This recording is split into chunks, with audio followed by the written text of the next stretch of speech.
Hi everyone, welcome to my channel. It's me Ashish. आज की video में बात करेंगे क्लास 9th का इकोनॉमिक्स का chapter number 2 people as resource के बारे में। उसमें अभी तक हम 2 लेक्चर्स में पढ़ चुके थे। आज हम पढ़ेंगे quality of population. Next topic है जो हमारा, सो इसको स्टार्ट करते हैं। The quality of population depends upon the literacy rate, health of a person indicated by life expectancy and skill formation acquired by the people of the country. Quality of जो population means quality of population किस पर depend करती है? First literacy rate पर। Literacy rate क्या होती है? जैसे कि 15 ईयर का कोई बच्चा है, 15 ईयर है, उससे ज़्यादा की जो बाहर के जो लोग होते हैं उससे ज़्यादा एज के, वो किस में आ जाते हैं? लिटरेसी रेट में आ जाते हैं। Health of a person, health पर, और indicated by the life expectancy and skill formation, skill के ऊपर जो कंट्री के पीपल्स में है उसके रूप में क्वालिटी ऑफ एजुकेशन उस पर डिपेंड करती है। तो quality of a population ultimately decide the growth rate of a country. जो क्वालिटी ऑफ पॉपुलेशन होती है मीन्स जितना स्किल्ड और जितना डेवलप्ड पर्सन उतनी ज़्यादा जो ग्रोथ रेट होगी कंट्री की वो हाई होगी। तो इस पर भी एक तरीके से होती है, ठीक है। Illiterate and unhealthy peoples population are the liability for the economy. Illiterate means, illiterate का मतलब होता है बिना पढ़े लिखे, और अनहेल्दी मीन्स जो हेल्दी नहीं है। Population are the liability for the economy, liability पर इकोनॉमी की, उस पर जो होता है ये लिटरेट और अनहेल्दी जो पीपल है, क्या लाइबिलिटी हमारी इकोनॉमी की। Literate and unhealthy people are an asset. Literate और जो हेल्दी पीपल है वो एक एसेट है, और जो अनहेल्दी और इलिटरेट पीपल है वो क्या है? एक लाइबिलिटी। एसेट का मतलब क्या होता है? मैंने आपको बताया संपत्ति मीन्स हेल्दी, और जो लिटरेट पीपल होंगे मतलब जो अच्छे एजुकेटेड होंगे वो क्या है? एक एसेट की तरह है, ठीक है। अब नेक्स्ट जो इसमें आता है एक फैक्टर आता है एजुकेशन। अब हम एजुकेशन के बारे में पढ़ेंगे। Sakal education in the initial years of his life bore him the fruits in the later years in terms of good job and salary.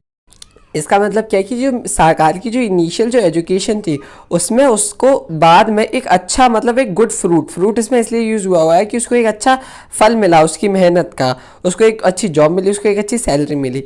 We saw education was an important input for the growth of social. Education बहुत एक important input है जो इंसान की मतलब साकाल की growth में help करता है। मीन्स इनपुट कैसे? अगर आप एजुकेशन पर उस पर खर्च करोगे मीन्स उस पर स्पेंड करोगे तो क्या होगा कि आपको उससे एक अच्छा आउटपुट मिल सकता है। इसकी वजह से ये है, it open new horizon for him, provided new aspiration and developed values for life. Not only for Sakal, education contributes towards the growth of society also.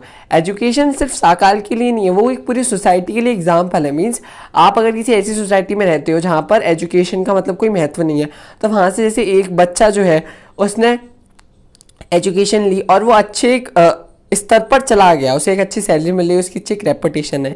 Means ये एक बच्चे ने पूरी सोसाइटी के सामने मिसाल कायम कर दी, तो आगे से और भी बच्चे उसको करने के लिए सोचेंगे। तो इस लाइन्स का ये मतलब निकल के आता है, it enhance the national economy in national income. ये किसको इनहेंस करता है? नेशनल इनकम को, कल्चर रिचनेस को, and increase the efficiency of the governance. This is a provision made for providing universal access, retention and the quality of elementary education with a special emphasis on girls. Means जो girls के पास है वो education पहुँचे अच्छे से, उनको एक अच्छी फैसिलिटीज़ मिले। दिस इज ऑल्सो भी established as the pace setting of schools with like Navodaya Vidyalaya in east district. एक डिस्ट्रिक्ट में नवोदय विद्यालय जैसे स्कूलों को बनाया जाए। वोकेशनल स्ट्रीम्स जिसके अंदर स्ट्रीम्स हों has been developed to incubate large number of high school students and occupation related to the knowledge and skill, जिससे कि वो पढ़े लिखे, उनको एक अच्छी ऑक्यूपेशन मिले और उनको नॉलेज मिले, उनके अंदर स्किल डेवलप्ड हो। ये सारी चीज़ें हैं इसमें। The plan outlay on education has increased from rupees 151 crore in the first plan to rupees 3766.90 crore to in the 11th plan. इसका जो प्लान का जो आउटले था वो कितना इंक्रीज हुआ? रुपीज़ 151 करोड़ से 3766 crore in the 11th plan, 11th plan तक। मीन्स जो इसका जो डेटा होता है वो वेरी करता रहता है। आपकी बुक में जो है आप उसके हिसाब से पढ़िए, डेटा में कोई कभी नंबर नहीं करता है क्योंकि पता रहता है कि डेटा जो है वो वेरी करता ही रहता है। The expenditure on education as a percentage of GDP rose from 0.64 in 1951 to 1952. GDP कितना रेज कर गया? 0.64 1951 से 1952 में और 3.0 2015 से 2016 में, ठीक है। तो ये हो गई हमारी क्या पढ़ा हमने इसमें? एजुकेशन के बारे में। and has remained stagnant around 3% for past few years. मतलब ये 3% बढ़ा past few years से. The literacy rate has increased from 80% in 1951. Literacy rate जो थी 1951 में 18% थी और वो 2010 से 11 तक कितनी हो गई 74%. Literacy is not only a right, ये एक राइट ही नहीं है, it is also needed for the citizen are to perform their duties and enjoy the rights properly. वो अपनी ड्यूटीज़ को भी परफॉर्म करें और वो अपने राइट्स को भी अच्छे तरीके से एंजॉय करें. However a vast difference is noticed across different section of population. एक वास्ट डिफरेंस क्या नोटिस किया जाता है different section of population means literacy among males is nearly 16.6. Literacy rate जो थी मेल में वो कितनी 16.6, हायर देन फीमेल्स इज 16.1. मतलब फीमेल से ज़्यादा लिटरेसी रेट थी मैन में. Higher in urban areas as compare to the rural area, urban areas में ज़्यादा थी as compare to rural areas. In 2011, अब 2011 में लिटरेसी रेट जो थी वो वेरी करी 94% केरला में और 62 कहाँ पर बिहार पर. The primary school system has expanded to over 7.68 lakhs in 2004 to 2005. Primary school system कितना एक्सपेंड कर गया 7.68 लाख 2004 से 5 ईयर के बीच में. Unfortunately this huge expansion of school has been diluted to poor quality of schooling and high drops our rates. ठीक है, Sarva Shiksha Abhiyan is an significant step towards providing elementary education to all children. Sarva Shiksha Abhiyan एक इतना important step उसने play किया कि जो elementary जो education थी हर बच्चे को मिले. जो age group of 6 to 14 years मतलब 6 से 14 साल तक के बच्चे को तो मिले ही मिले. By 2010 it is a time bound initiative, मतलब एक टाइम बाउंड इनिशिएटिव था 6 से 14 ईयर्स के बच्चे के लिए. In partnership with the states, the local government and the community for achieving the goal of universalization of elementary education. Along with the bridge courses of back to school camps has been initiated to increase the enrollment of elementary school. The bridge courses भी लाए गए, back to school camps भी लाए गए, means camps भी लाए गए जिससे कि elementary जो education है वो increase हो सके. मिड डे मील्स स्कीम भी इसमें implement की गई to encourage attendance and retention for children to improve their nutritional status. Means nutrition status को इनको अच्छा इंप्रूव करने के लिए मिड डे मील्स भी स्कीम उसको इम्प्लीमेंट किया गया. This policy could at the literacy population of India raise the country growth enrolment ratio higher education in 18 to 20 years age group. ठीक है, इसमें क्या था 12th प्लान में the 12th plan endeavored the ratio of the country gross development ratio G run higher of the 18 to 23 years age group to 25.2 by 2017 to 18 and reach target to 30% by 2020 to 2011 which would be broadly in line with food average. एंडेवर्ड का मतलब क्या होता है प्रयास करना. दादा country का जो ग्रॉस एनरोलमेंट रेशियो था उसको हायर एजुकेशन में मींस 18 से 25 एज ग्रुप में वो 25.2 था 2017 से 18 में और जिसका टारगेट कहाँ रीच कर गया 30% रीच कर गया 2020 से 2001 में.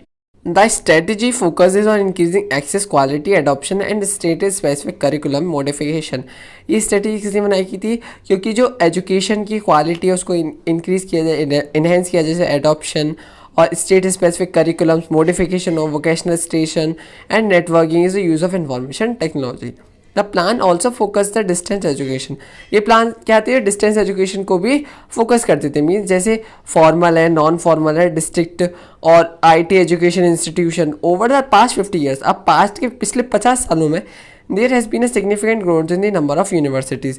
बहुत अच्छा ग्रोथ हुआ नंबर ऑफ यूनिवर्सिटीज़ में इंस्टीट्यूशन में जिसके अंदर हायर लर्निंग हुई और एक स्पेसिफिक एरियाज में मीन्स हर एरिया में एक अच्छी एजुकेशन मिलने का ग्रोथ थी वो बढ़ी. Let us read the table to see to increase the number of colleges universities enrolment of students and requirement for teachers से 1951 to 2014 to 15. ठीक है, अब नंबर ऑफ कॉलेजेस 1950 से 1951 में कितने 750, यूनिवर्सिटीज थी 30, स्टूडेंट्स थे 2,63,000 एंड टीचर्स से 24,000.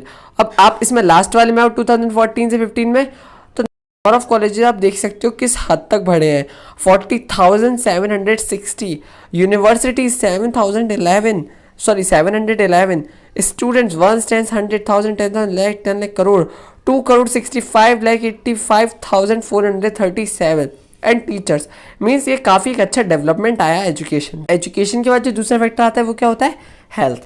अब इसमें क्या है, firm maximum profit, do you think that firm would be introduce to employ people who might not work efficiently as the healthy worker. क्या कोई फर्म जो है वो उस एम्प्लॉय को रखना चाहेगा जो एफिशिएंटली वर्क नहीं कर सकता एक हेल्दी वर्कर की तरह। ठीक है, तो इसको पढ़ते हैं। The health of a person helps him to realise his potential. Person की हेल्थ क्या रियलाइज करती है, उसका पोटेंशियल, उसकी एबिलिटीज़ को। ठीक है, and the ability to fight illness. Health of the person, person की हेल्थ क्या एक रिकग्नाइज करती है, मीन्स उसके पोटेंशियल को, उसकी एबिलिटी को। Unhealthy person become a liability, वो क्या होता है, एक लाइबिलिटी की तरह होता है। Health is an indispensable basis for realising well-being. Henceforth improvement in health status of a population has been a priority of our country. Health को इंप्रूव करने का हमारी पॉपुलेशन में क्या है, एक प्रायोरिटी है हमारी कंट्री की, मीन्स सबकी हेल्थ अच्छी होनी चाहिए। Our national policy too aims at improving the accessibility of health care, family welfare and nutrition service with a special focus of underprivileged segment of population. Means underprivileged section segment जो है वो हमारी population में, उस पर एक special focus देना चाहिए, उनकी फैमिली पर, उनके वेलफेयर पर, उनकी न्यूट्रिशन पर, उनकी हेल्थ पर। Over the last 50 decades in India, मतलब 5 दशकों में इंडिया के, a vast health infrastructure has been developed, man power required at primary, secondary and tertiary sector. Last 5 दशकों में हेल्थ डेवलप्ड किस में हुई, प्राइमरी, सेकेंडरी और टर्शरी सेक्टर में, जो गवर्नमेंट ने as well as private sector ने उसमें हेल्प किया है। अब there are many places in India which do not have seen their basic facilities. काफ़ी प्लेसेस हैं इंडिया में जिनके पास बेसिक फैसिलिटीज़ भी नहीं है।